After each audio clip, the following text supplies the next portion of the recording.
6 years and 1 day after Hitler invaded Poland, Japan signed the Instrument of Surrender. September 2nd, 1945.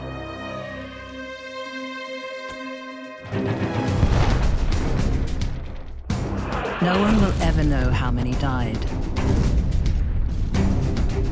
No one will ever know the name of the first or the last victim.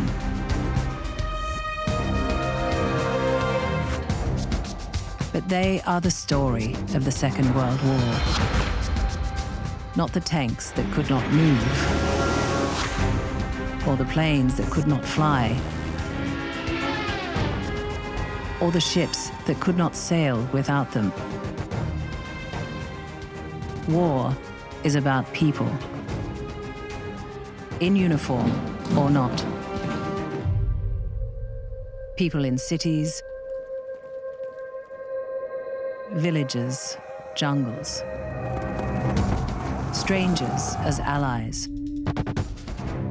Neighbors as enemies. Hundreds of millions of people, for whom for 6 years and 1 day, there was hell on earth.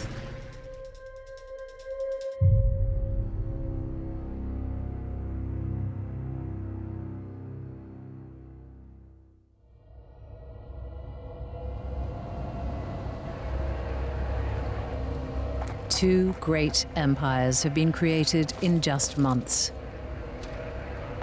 The war enters its 3rd year.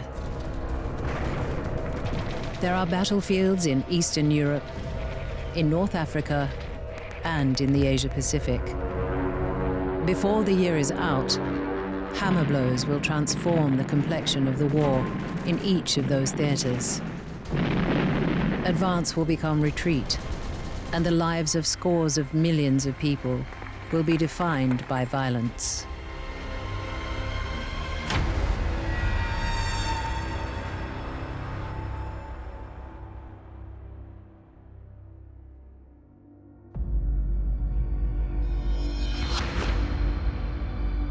The Italian invasion of Egypt had started on the 13th of September 1940. The British countered, and by the 20th of that month, no Italian troops were left on Egyptian soil. After less than 50 hours, advance elements of our mechanized forces ashore had pushed through the Italian positions and cut off the enemy divisions attempting to hold Sidi Barrani. In this preliminary advance on the Western Desert, our forces have been completely successful. The Duce's men, both native and Italian, are on the run.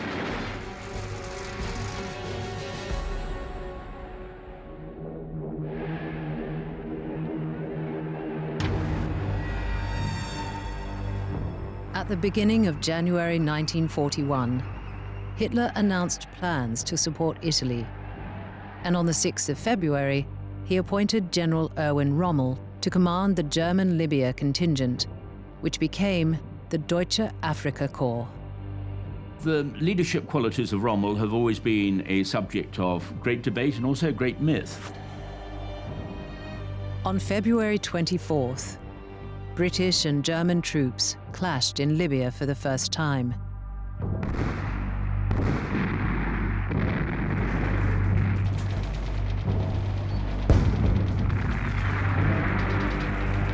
On June 15th, Wavel, in command, launched the operation that was hoped would sweep east to west across North Africa. It was called Battle Axe. After 3 days, Wavel cabled his government. I regret to report the failure of Battle Axe. Churchill said, Rommel has torn the new won laurels from Wavel's brow and thrown them in the sand. Defeat persuaded Churchill to send Wavel to India. Lieutenant Heinz Schmidt, Rommel's aide-de-camp, reported the opposite effect on the Axis. Everywhere that Rommel went now, the troops beamed at him. He was in the process of becoming a hero. And what a scoop he was for Dr. Goebbels, who, by lionizing the Marshal, used him to the utmost advantage as a heaven-sent piece of propaganda. Then on the 21st of January 1942, Rommel attacked.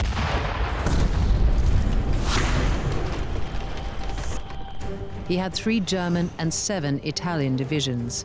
Mersa fell to the 21st Panzer Division, with the 15th Panzer on its right, sweeping the British out of Wadi Faraig.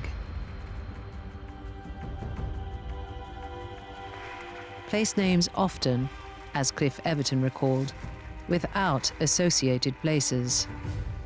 When you hear the names, you can't visualize what it is. Sit there and say, what would you expect to find there? Nothing. It's just a name.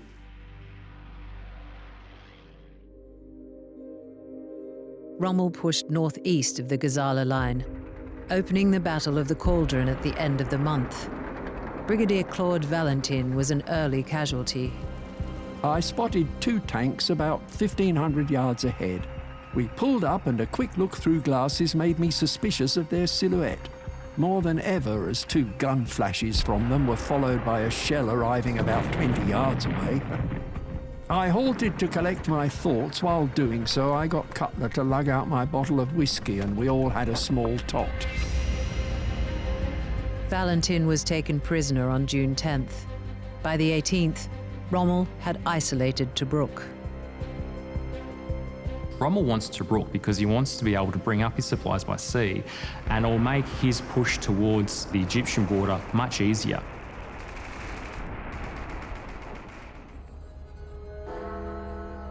The fall of Tobruk triggered a no-confidence motion against the government in the House of Commons.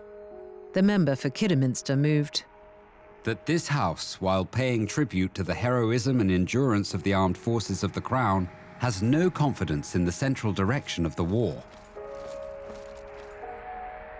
Rommel, the celebrity super general, served in some ways as an excuse for the British forces. That why are we getting defeated? It's because we're fighting a Superman, not because our tactics are poor, our equipment's poor, our leadership hasn't quite got its act together.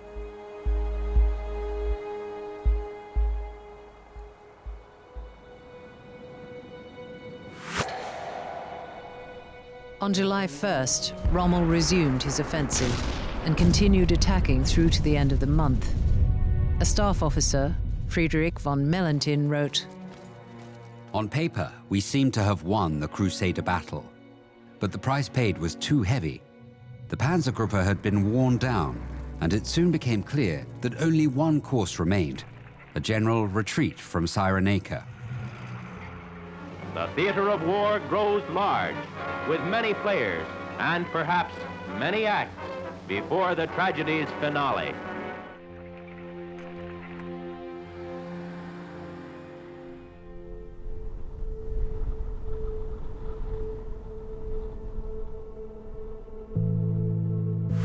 On the 13th of August, General Bernard Montgomery assumed command of the 8th Army, an event which, according to Jock Watt, who was there, caused more of a stir in the newspapers than in the ranks of the army. You couldn't care less who was in command. All you wanted to do was leave in Cairo. You lived from day to day. Who was in command of the generals and people? No idea. On his first day in command, Montgomery confronted Brigadier Freddie de Guingand. Well, Freddie, my lad, you chaps seem to have got things in a bit of a mess here. He was a very distinct character. He didn't dress in regulation uniforms. He had a funny accent. He was the type of character that a lot of the troops took to heart almost as a mascot. Montgomery withstood Churchill's impatience until he was satisfied that the odds were right. And then, on the night of the 23rd, 24th October, opened his offensive with a bombardment by 900 guns. And of course there were star shells. It was like daylight. There were star shells flying. Oh, a lot of whistling going on, which is bullets going through the air. But you know, you just carry on with it. If you dropped to the ground every time you had a whistling sound, you'd never get up. I was standing next to our platoon officer, and he says, Evie, we're going to win this war.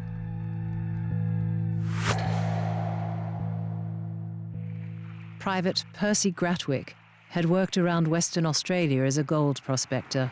His letters, addressed to a mate in Port Hedland, have been preserved.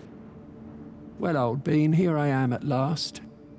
Very sorry I haven't written before, but you know this life. Similar to bush life regarding writing. In the heat of battle, he earned the Victoria Cross. An eyewitness reported, Suddenly, without warning, Percy took out a grenade, climbed to his feet and galloped forward, holding his rifle in his left hand. It was so crazy, and he was so quick, the Jerrys didn't even know what was happening. Percy Gratwick was killed. A week earlier, he celebrated his 40th birthday. And that was the battle. Thousands of ordinary men fighting for their lives, hundreds or thousands of kilometers from their homes.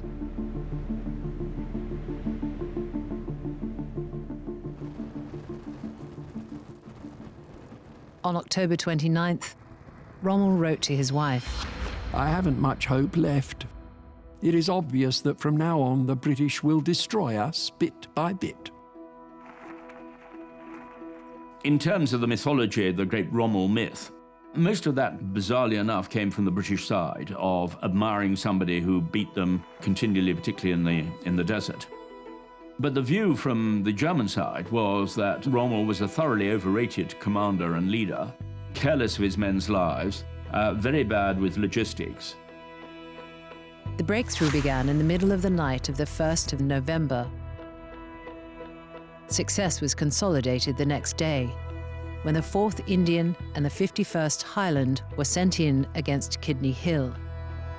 Their breakthrough opened the road for the 7th and 10th Armoured, which raced through into open country. In a strategic sense, from Alamein onwards, the British Commonwealth American alliance is on the offensive. Now, Rommel having been compelled to advance over 1,000 miles in the wrong direction, the smiles come from the man who made him do it, General Montgomery.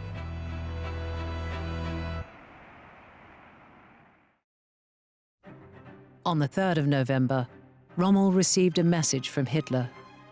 In the situation in which you find yourself, there can be no other thought but to stand fast. As to your troops, you can show them no other road than to victory or death. Here's one incident that could be multiplied 100 times. A German tank is knocked out, a survivor surrenders, and our boys carry straight through. 13 Corps overran the Italian formations facing it, and the entire Axis line was now falling back as Rommel began his withdrawal along the coast. One morning we saw a lot of burning going on, and another recce troop was sent forward and came back the signal, oh, it's a general exodus. In other words, the Germans are pulling back. The pursuit of the beaten enemy continued, and this time there was to be no escape.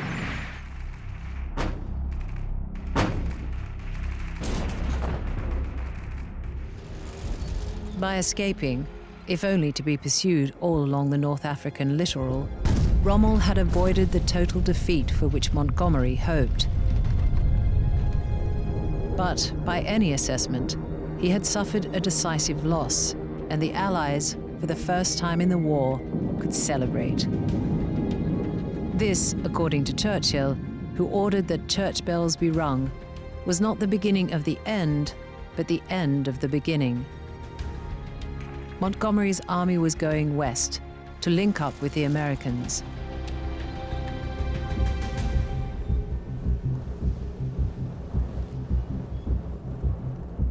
The ship I got aboard took the first American troops over to Casablanca in North Africa. We didn't know where we were going until 3 days after, out at sea. We were the first American forces going to oppose Hitler and to fight Rommel.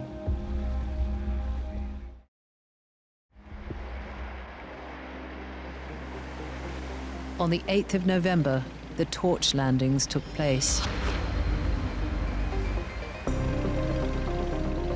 As the first grey streaks of daylight spread across the North African sky, they were still going ashore. It is the most encouraging sign of the change of fortune that we have yet been privileged to see.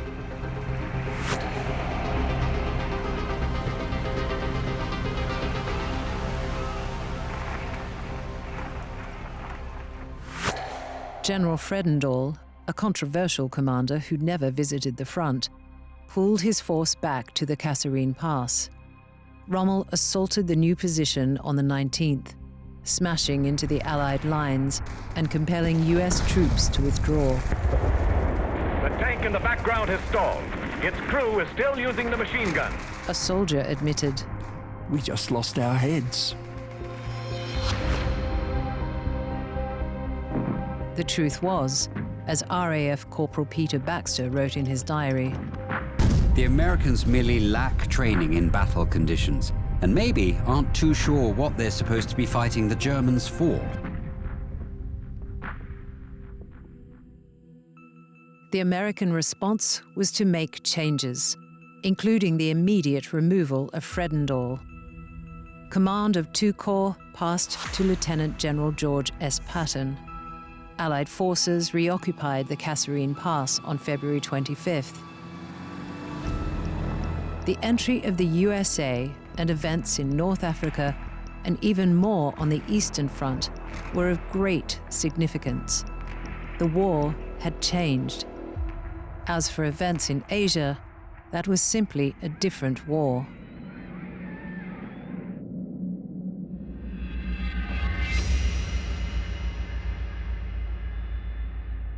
Conventionally, the army has tended to have more political power than the navy. They've had different strategies, and that is another sort of political schism, which is actually to bedevil the Japanese war effort right through until 1945. The naval staff pressed for occupation of the southern part of New Guinea. The combined fleet staff, led by Admiral Yamamoto, argued for drawing the American Pacific Fleet into a full-scale engagement. Admiral Yamamoto's argument was strengthened by an action on April 18th that did little damage and took only 50 lives. On that day, 16 specially adapted B-52 bombers took off from the carrier Hornet on a bombing raid over Tokyo. The raid is in the history books in the name of its commander, the Doolittle Raid. The aircraft lacked the range to return to the carrier, so they flew on to land in China. In response, Japan's Chinese Expeditionary Army was ordered to knock out air bases in Chekiang and Kiangsi to prevent their future use by American aircraft. A force of some 140,000 men was mobilized. Between mid-May and the end of August, the Japanese suffered about 1,600 deaths. The Chinese lost about 40,000 dead. But soldiers were not the only victims. Willingness to give a military essentially abusive free rein over a civilian population did not seem problematic, and it didn't seem that it would threaten Japan's reputation in a modern wartime environment. A lady known only as Mrs. Chen gave evidence after the war. A woman gave birth to a baby in the mountains, and, of course, a newborn cries very loudly. If the Japanese soldiers heard and went into the mountains, the young girls of the village would all be raped and murdered. It was really terrible. But we decided to kill the baby.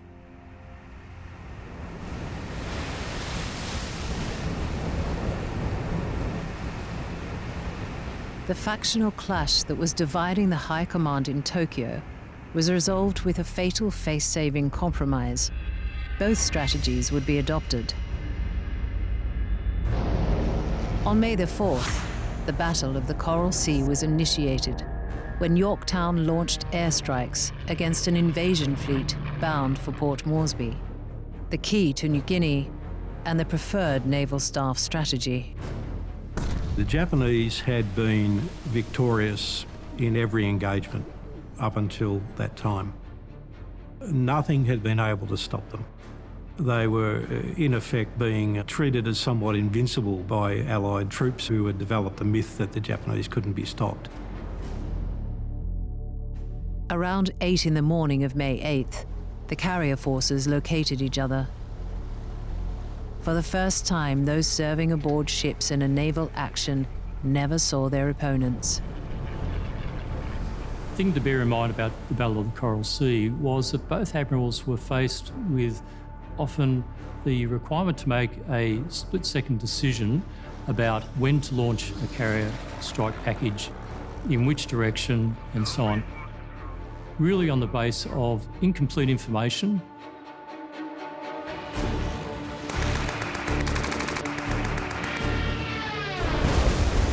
The American carrier Lexington was hit and abandoned. The Japanese carrier Shokaku disabled and forced to retire. And the carrier Zuikaku, though undamaged, lost 40% of her air group. American carriers too, sending their aircraft to the limit of their range, lost heavily. A final message from one American pilot. Okay, so long, people.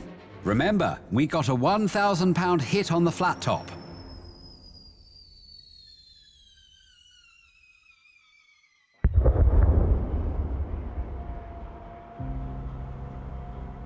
The Coral Sea, it's said, is a tactical victory for the Japanese, and I think that that's probably accurate, and that they did sink the aircraft carrier Lexington at a time when there were not many aircraft carriers. But the campaign was turned back, so in that sense it was a strategic victory for the Allies. Coral Sea compelled Japan to abandon plans for an invasion of New Guinea from the sea, and to attempt instead to take control by overland route. Now the moment for Yamamoto's strategy, destruction of the US Navy, had arrived. The action of the combined fleet was expected to neutralize American naval strength in the Pacific and deal with a small Hawaiian outlier that had provided cover for the carriers from which the Doolittle raiders flew, a place 3,100 kilometers from the nearest continent in any direction, Midway. The Japanese objective at Midway was to destroy the US Navy.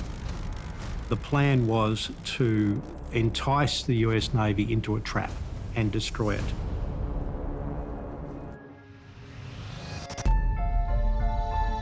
Thanks to their codebreakers, led by Commander Joseph Roquefort, the US Navy knew the Imperial Japanese Navy's plan. Admiral Nimitz would later toast Roquefort with the words, "This officer deserves a major share of the credit for the victory at Midway." Nimitz nominated Roquefort for the Distinguished Service Order, but internal jealousies conspired to deny him the award until 1985, almost 10 years after the cryptologist's death. Roquefort liked to say, "We can accomplish anything, provided no one cares who gets the credit."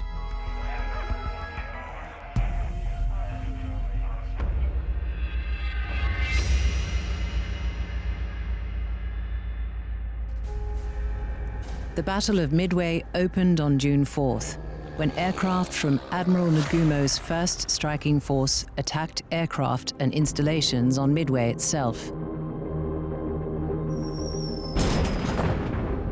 When the aircraft returned to the carriers, the Admiral decided to re-equip them with bombs rather than torpedoes and launch a second attack on the island.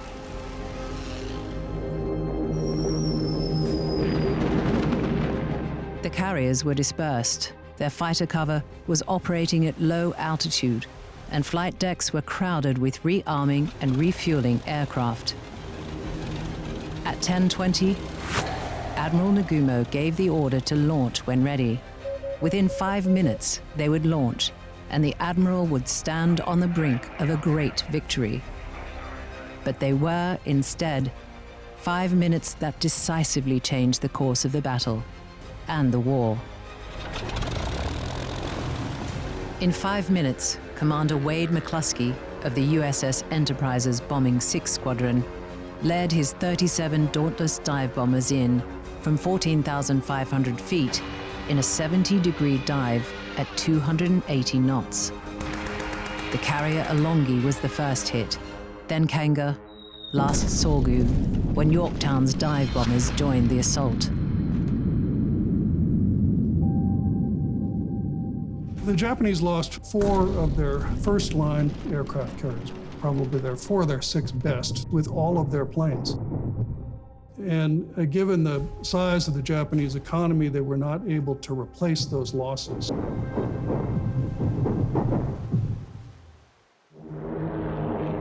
The heart of the Japanese naval strike force was sunk by 10 bombs. This was not, in terms of human life, a terrible battle. In terms of influence on history, it was the front rank. What it did do was it shifted Allied thinking from defensive thinking to offensive thinking. The news of Midway was passed to Prime Minister Tojo in typically obtuse language. General Moritake Tanabe told him, "The Navy has made a great mistake." Admiral Nobutake admitted, Our forces suffered a reverse so decisive that details of it were kept a secret. One Japanese naval captain, wounded in battle, said, "I could not communicate with the world. All the wounded from Midway were treated like this. It was like being a prisoner of war among your own people." In 1943 and 44, Japanese shipyards completed a total of 7 new carriers. American shipyards launched 90, and the 200 elite pilots Japan lost were irreplaceable. What mattered most about Midway was not that it was a victory, but that it was a battle with irreversible consequences. And aircraft carriers with the ability to launch air power became the dominant force in naval warfare.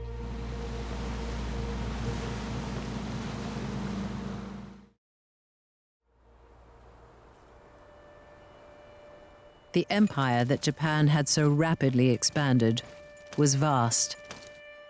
But it was mainly ocean, and after Midway, the Pacific would increasingly be an American sea. On land, Japanese control would be surrendered slowly and painfully and brutally. On February 1st, 1942, with fighting continuing in Singapore, the Philippines, the East Indies, 10 Australian prisoners of war who had surrendered to the Japanese were bayoneted to death on Ambona Island. Max Gilbert was amongst the Australians taken prisoner. We were, to coin a phrase, lambs sent to the slaughter, because there were only about 1,100 of us, and there would have been only about that many Dutch-led Ambonese soldiers, so the action was very, very brief. And come the end of January, early February, the Dutch capitulated, and that's when I became a prisoner of war. Up till that time, I had not seen a Japanese soldier. On February 4th, a further 30 Australian prisoners of war were bayoneted to death or decapitated. In charge of the killing, Lieutenant Nakagawa said, "They were taken one by one to the spot where they were to die and made to kneel down with a bandage over their eye.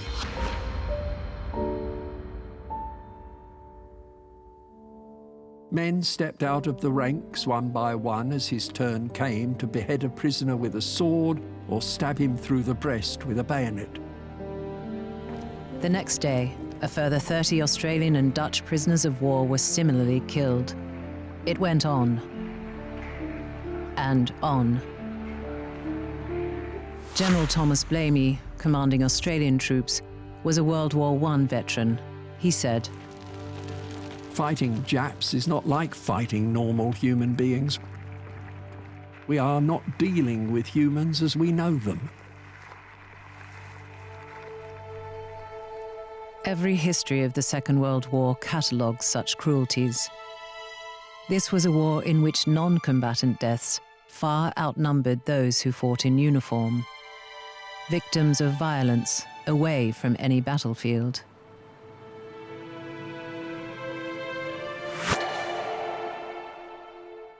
In Europe on February 4th, the day that Lieutenant Nakagawa supervised the murder of his prisoners, the 100 Jews of Rakov near Minsk were killed. The first transport, sent from Łódź to the extermination camp at Chełmno, contained Roma. It had departed on January 2nd. Abram Goldberg was an eyewitness. They fenced off a square block where they put them. It was with extra barbed wire, with a ditch 2 meters deep, 2 meter wide, and those gypsies were the first to be deported to the death camp at Chełmno. By January 9th, nearly 4,500 Roma had been gassed and buried in the surrounding forests. On the 16th, the first Jews were prodded into the gas vans. So yes, there was knowledge, but this did not translate into action or a rejection of the regime because it simply was not important enough at that time.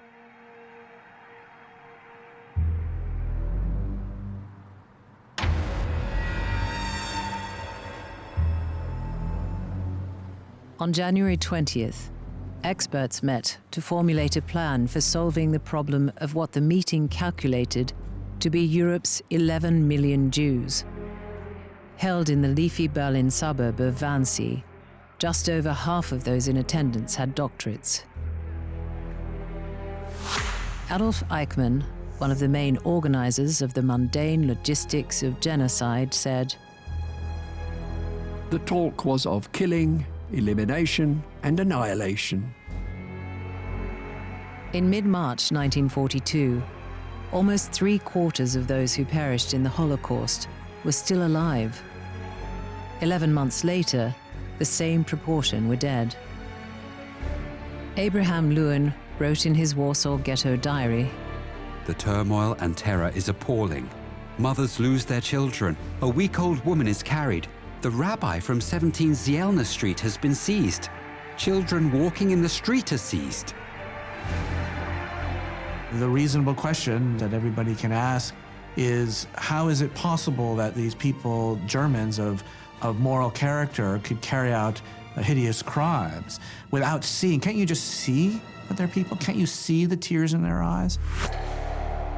Moshe Fishman was amongst those manhandled onto wagons.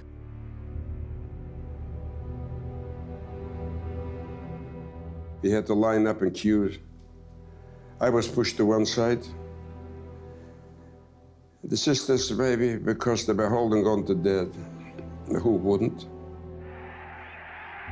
When Abraham Lewin's wife was taken, he wrote, "Eclipse of the sun, universal blackness. My Luba was taken away."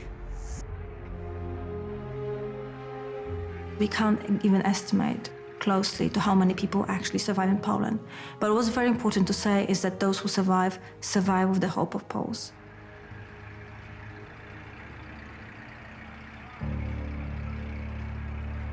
On July 22nd, 1942, the gas chambers at Treblinka having been completed, deportations began from the Warsaw Ghetto.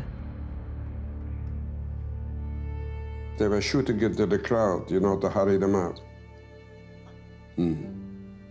Took them to the railway siding and they crammed them in the cattle trucks, 80 to 100 people, standing room only, no food, no water, no toilet, nothing. Where were they going? We didn't know. Where could they take the people? Where could they take children?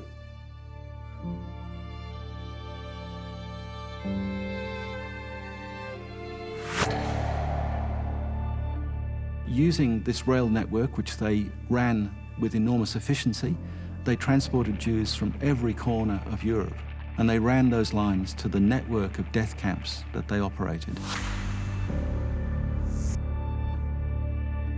The ghetto poet, Władysław Szlengel, wrote of the fake station at Treblinka. There is no cashier, no baggage man. Not for $1 million will you get a return ticket. No one is waiting on the station. No one waves a handkerchief. Only a silence hangs.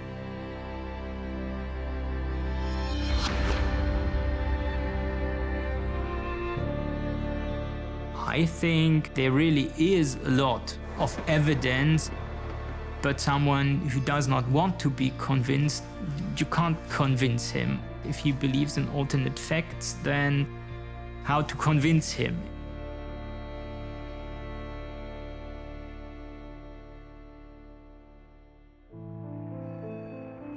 Does war bring out the worst people or the worst in people? Young American Marines on Guadalcanal beheaded 3 Japanese prisoners of war and put their heads on poles. Their commander told them they were behaving like animals. And one of them answered, "That's right, Colonel, we are animals. We live like animals. We eat and are treated like animals. What do you expect?"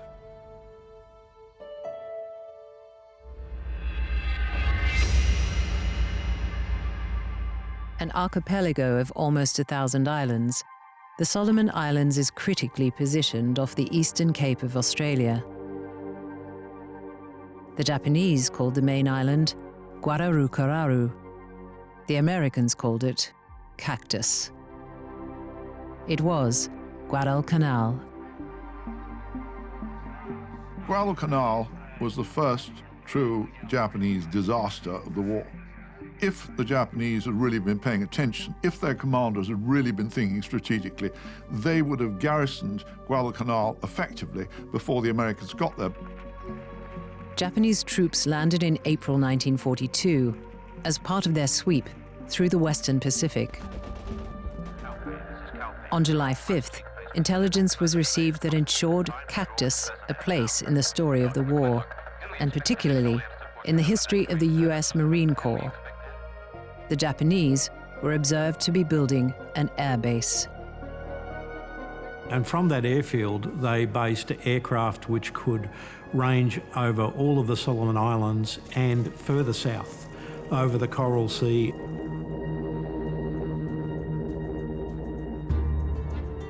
Don McFarlane, an Australian planter of coconuts and rubber on Guadalcanal, had escaped to the interior and become one of the coast watchers. Hidden in the jungle, he radioed on August 6, 1942. Runway in position. Gravel and clay, not cement. Stop. Troops, half Labor Corps.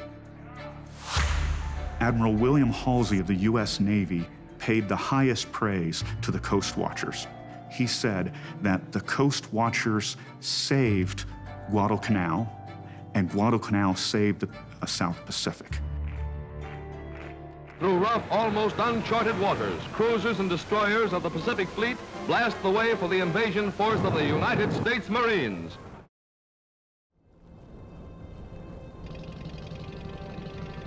On August 7th, American forces landed on Guadalcanal. It was the first landing by American forces in the Pacific, and the first of a series of island names to be indelibly inscribed in American history. The landing met little opposition. The first American casualty was a Marine who cut his hand trying to slice open a coconut. The Japanese force established on Guadalcanal numbered 2,200, mainly construction workers. They were taken completely by surprise and withdrew to the mountains. They named Henderson Airfield after a Marine pilot who'd been killed at the Battle of Midway. And they occupied that on the 8th. Smoking shorelines testify to American success in chasing the Jap from a vital stepping stone to Australia.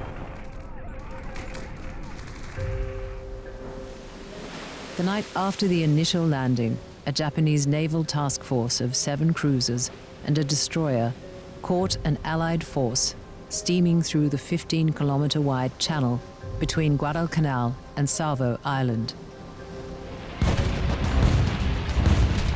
sinking the American and Australian cruisers with a loss of 1,270 Allied seamen and 34 Japanese dead.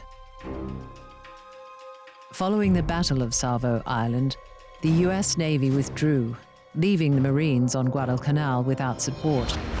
They shipped me off to Guadalcanal, 1942.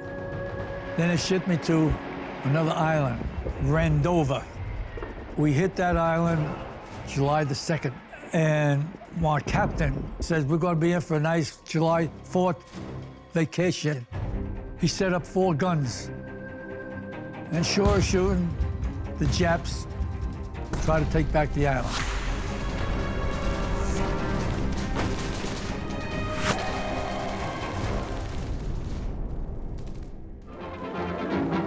And the Marines, after successful invasion, hold tight to their gains despite counterattacks by the Japs. On August 18th, the Japanese landed reinforcements on Guadalcanal. I recall reading one account where a Marine approaching the island is taken aback by the lushness of it and the Edenic qualities of what the island looked like from the sea. But then as he left, he only could describe it as a green hell. A Japanese document declared, "Success or failure in recapturing Guadalcanal is the fork in the road which leads to victory." The first Japanese counterattack went in on August 21st. They attacked at night because they believed that Americans, being effeminate, would not like fighting at night. 1,000 attacked, and as often is the case in the heat of battle, the details of what followed are disputed, but not the outcome. American losses were small. Japanese losses were immense, and their commander, Colonel Ichiki, was either killed or killed himself. That the battle is an American victory is not disputed. Marine William Heggie wrote in his diary, Radio reports claim that Friday's battle was history's greatest slaughter.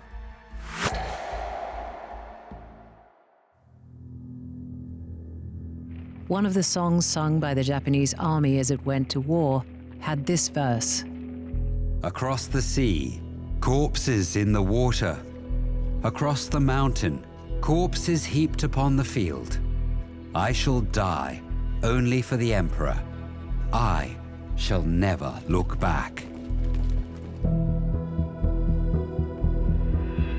On December 1st, 1942, General Hideki Tojo, recently appointed Japanese Prime Minister, declared, "Our empire stands at the threshold of glory or oblivion."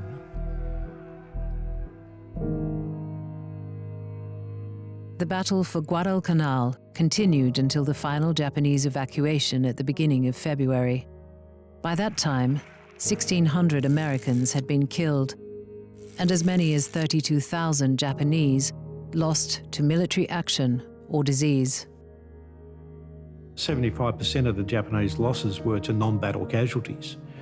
The US 1st Marine Division had over 10,000 casualties. Of those, something like 1,500 were battle casualties. The rest were health-related.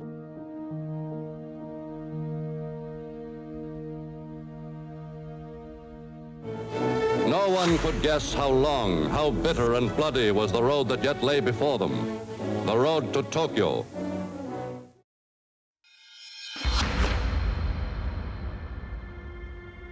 The Battle of the Coral Sea had frustrated Japanese plans to take Port Moresby in an amphibious landing.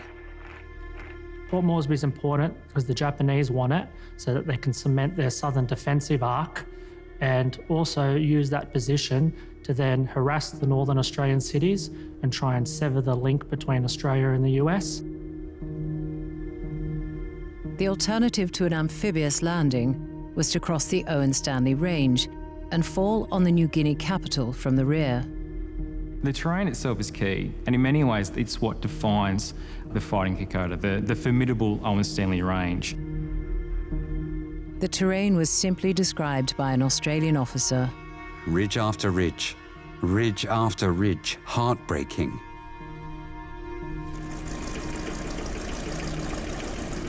There was an airfield at Buna, and General Douglas MacArthur, commanding the Western Pacific Theater, decided he would need it for future operations.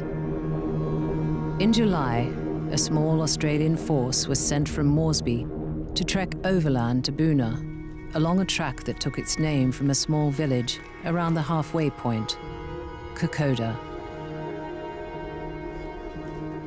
This is not a great war of movement. It's not a war of mechanization. There's not big trucks and lorries going along the Kokoda Trail to resupply the soldiers. Things are carried up by men.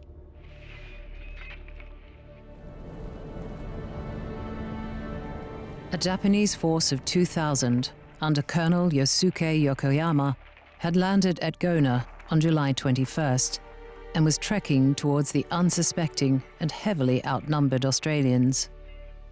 From Kokoda on the north, they planned to use exactly the same tactics as they did successfully in Malaya. The troops had bicycles and they would go along the track. The Japanese completely misread the terrain. On July 23rd, first contact was made. An Australian unit diary reported, Lieutenant Colonel Owen, after the destruction of all possible stores, material and buildings at Kokoda, withdrew with all troops. It was the beginning of a fighting withdrawal down the track towards Moresby. Towards the end of September, coming under pressure from relatively fresh troops, the Japanese began their own fighting withdrawal. The rain was coming down, and there was a long string of dog-tired men straining to get wounded men down. The Japanese could not expect relief. An attempted landing at Milne Bay had been repulsed. The first time an attempted Japanese amphibious landing had been turned back. They would come and set up a machine gun alongside of a tree. As fast as one would get killed there, another would take his place. They would do that for a number of hours. You had to think of somebody's son, somebody's father, or somebody's husband.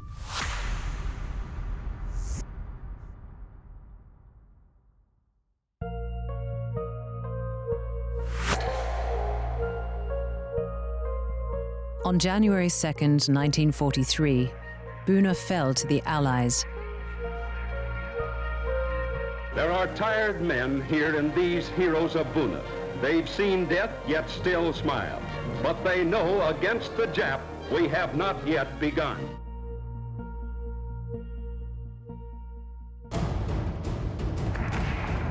As the Asia-Pacific War was being fought on sea and across some of the most difficult and hostile land, Hitler's summer offensive for 1942, Case Blue, his army swollen by more than 40 new divisions, had driven deep into Russian territory.